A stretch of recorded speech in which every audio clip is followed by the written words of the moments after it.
President Trump has publicly stated that he would crush Senator Bernie Sanders in a general election. There are rumors that the commander-in-chief is actually pretty worried about running against him. According to the Daily Beast, Trump has repeatedly asked advisors about Sanders, how he's polling, how he would do in the battleground states. Here to weigh in on this is politics reporter at the Daily Beast, Hanna Trudo. Welcome to Rising, Hannah. It's great to see you. Great to have you, Hannah. Thanks for having me. Tell us a little bit about the story. What were you able to unearth here about the private discussions that the president apparently has had with some of his advisors?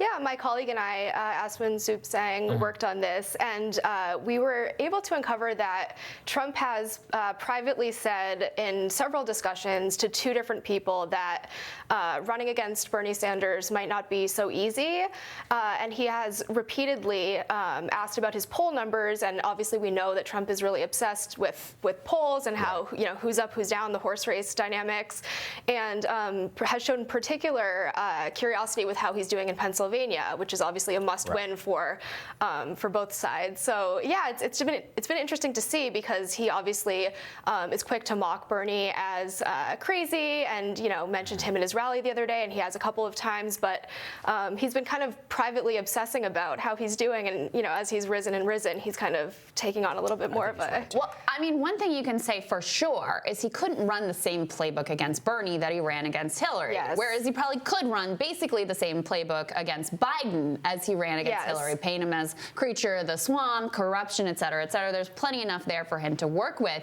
Bernie's a different matter, though. I mean, people, whether they agree with him or not, they tend to trust him, they tend to like him, et cetera, et cetera. He is viewed as an outsider, so he would challenge Trump on that outsider status. So in my view, it makes perfect sense. It's just not what you typically hear in this town. Totally, and it makes perfect sense to us too. And when we were working on this story, it kind of, the puzzle pieces came together that Bernie has a lot of the things, like you mentioned, that Trump is sort of afraid of, or can see as a legitimate threat. I mean, his crowd sizes are something that obviously Trump loves. Yeah.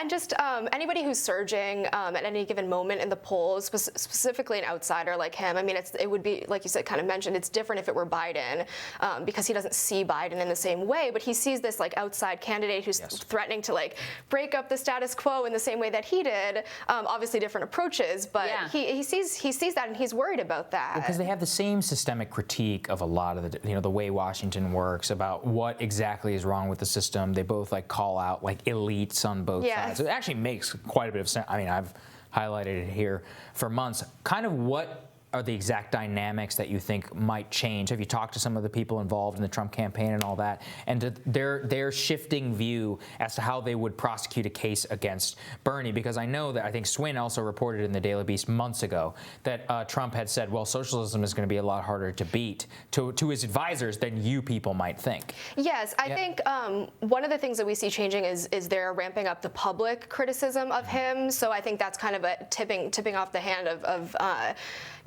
the RNC, for example, is now like obsessively tweeting about him. And so there's these things where they were kind of privately contained for a while, but now they're kind of publicly lashing out at him, I think, more than, and we're expecting to see that more and more, and that's obviously a sign of fear to a certain extent. But also on Bernie's campaign, I did a lot of the reporting on that side of it, and they're sort of saying, our internal polling has had Bernie ahead of Trump for months and months, and we actually were leaked an internal poll from Pennsylvania, which was taken, I think, 8 or 9 months ago, and it showed him 8 points ahead of Trump, and that number in Pennsylvania has not gone down that much. So it's actually held pretty steady over those. I mean, polls from 8-9 months ago, it's like an eternity, obviously. It is eternity. But the fact that it's remained relatively steady in that particular state, we thought was interesting. Yeah, I mean, look, Trump can't hit him on trade like he did with Hillary. Can't hit him on, the endless wars like he did with Hillary. Can't hit him on corruption in the swamp the way he did with Hillary. So I think it makes sense that it's a tough matchup. Do you have a sense, however, it is our show's view that Trump has better political instincts than the sort of RNC operatives, et cetera, around him. So I think it's much more interesting what he thinks about these things than the people surrounding him. Do you have a sense of what he thinks of whether Biden or Bernie would be tougher to go up against? Is there like, you know, a sense there? You know, I don't know if we've reported on that specifically, but I know from Biden world covering them. I mean, I think it's like you said. I mean, it's much more of an establishment campaign. So I don't think that Trump is just instinctively is as worried about beating an establishment type of campaign because he beat Hillary. So there are those natural parallels. I think. You know, the more that we see Trump starting to lash out against Bernie on Twitter, I think will be an indication that he's more worried. And I think with Biden, you know, there's long been sort of the idea that he would love to run against Biden, and he said it himself. But you know, I think the political instincts kind of go back and forth a little depending on what he sees and the momentum of what he sees. I think it would be. I mean, I think the Biden one is such. We all know how that's going to go, right? And we really do. I mean, we know exactly what both are going to say. I mean, totally. But with Bernie, it really would be interesting. All right, Hannah. Really Thank you, Hannah. Great reporting. Glad to have you.